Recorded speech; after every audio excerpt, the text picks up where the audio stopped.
সারা জীবনের স্বপ্ন, আমি যেখানে এখন পড়াশোনা করছি, বাংলাদেশ প্রকৌশল বিশ্ববিদ্যালয় বা বুয়েট ভর্তি পরীক্ষার গল্পটা। তো বুয়েট নিয়ে আমার preparation inter first year second ইয়ারের দিকে নেওয়ার ইচ্ছা ছিল না, কারণ আমি তখন অনেক বেশি ডেভাস্টেটেড ছিলাম।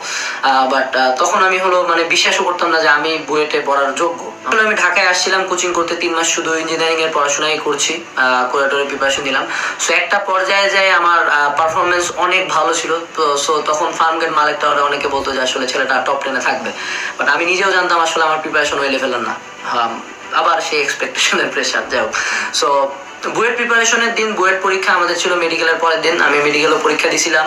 সো আলটিমেটলি বুয়েটের জন্য আলাদা করে খুব একটা পড়ার টাইম পাইনি, বাট আমরা যেটা করছিলাম যে আমরা বুয়েট মেডিকেলের আগে 14 দিনের একটা টাইম স্লট নিয়েছিলাম।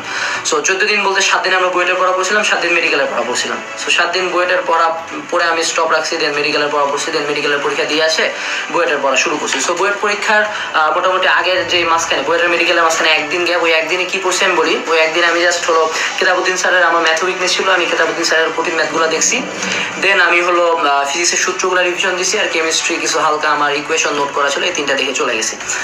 এখন বুয়েট পরীক্ষার আগের রাতে আমরা 2 ফ্রেন্ড ছিলাম, আমি আর জিহাদ, অনেক পড়াশোনা করলাম। করে একটা পর্যায়ে আসে আসলে মেন্টাল স্ট্রেংথ ব্রেকডাউন হইলো, যে আসলে আমাদের দুজনের জীবনের অনেক বড় স্বপ্ন